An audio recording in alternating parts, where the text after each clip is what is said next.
Isang mapagpalang araw po sa ating lahat. Magandang umaga at magandang gabi po sa lahat diyan ng subscribers, supporters, viewers ng Team Kalingap. Muli po magandang araw po sa inyong lahat. At ito mga Kalingap, ipanibago na naman po tayong pag-uusapan. Kaya kung bago ka pa lamang po sa ating munting YouTube channel, paki-like, share and subscribe na rin po para tuloy-tuloy ang ating kwentuhan. At bago po tayo magbigay ng komento o opinion sa pangyayari, ay tapusin po muna natin ang video. Pakisuportahan na rin po ang ating buong Team Kalingap, si Kalingap Rab at si Kalingap Val, na patuloy na tumutulong sa lahat ng mga nangangailangan. So ito na, atin ang simulan. So, atin na itong talakayin. So ito atin ang simulan mga Kalingap. Kalingap Rab, niriltok si Viancy. Viancy, wala nga bang utang na loob sa Team Kalingap? So, Team Kalingap, itong mga nakaraang araw po, madaming naging issues si Viancy at ang ating Team Kalingap dahil sa pag-alis at may mga iba pang issues na kailangan ay pag-usapan. So, ngayon, Team Kalingap, sabihin natin na may isa sa mga tumulong sa pamilya ni Viancy ang sobrang na-disappoint. Kumbaga ay parang talagang masasabi nating hindi naging grateful sa ginawa sa kanilang pamilya na sila ay ginabayan, iniahon sa hirap. So, mga Kalingap, si Kuya Rab natin, inamin nasaktan siya sa comment ni Viancy sa post ni Dr. Love na siya yung pipiliin pa rin bandang huli. Ibig sabihin guys, kahit na anong ginawa na ni Kalingap Rab doon sa pamilya ni Viancy, mas pinipili pa niya na iba ang makinabang. Kumbaga iba ang kanyang binigyan ng utang na loob. Yun mga Kalingap. So, doon sa sinabi pa lang ni Viancy na si Doc Love yung pinipili niya sa bandang huli, pero si Kalingap Rab nanatiling tahimik simula nung nabasa niya yung comment ni Viancy na yun. So, sino nga bang hindi masasaktan sa ganun, di ba mga Kalingap?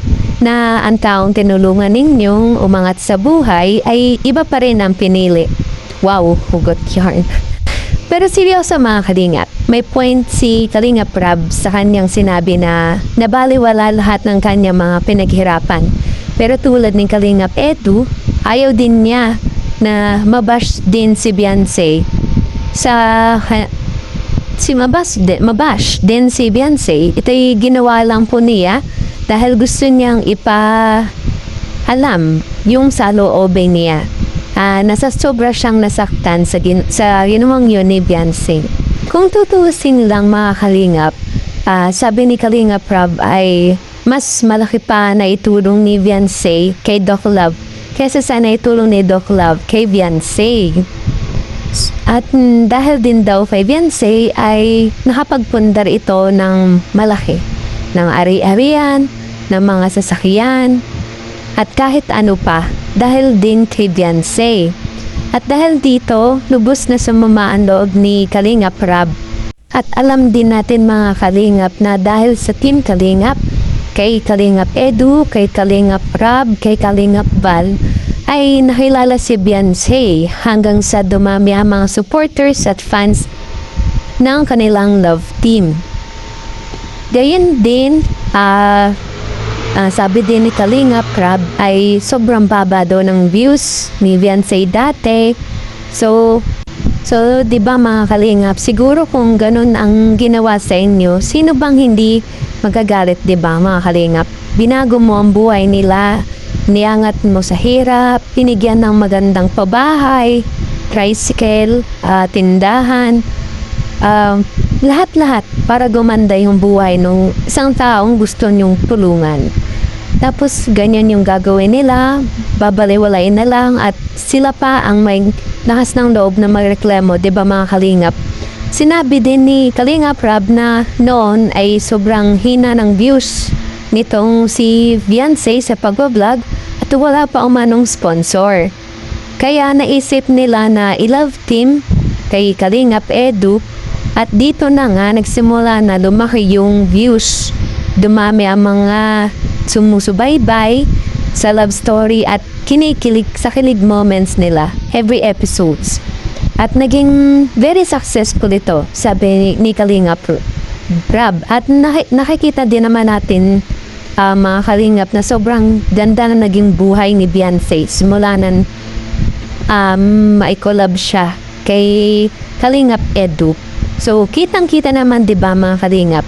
At dahil sa sobrang bait ni Kalinga Prab, marunong siya magbalik at magbahagi ng blessings na natatanggap niya at ng buong Team Kalingap. Kaya mas pinaganda pa at pinalaki yung bahay ni Beyonce.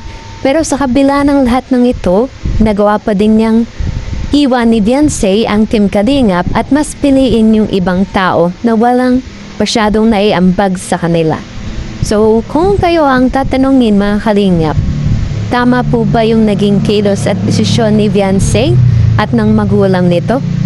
Paki-comment nyo naman po kung ano ang inyong masasabi.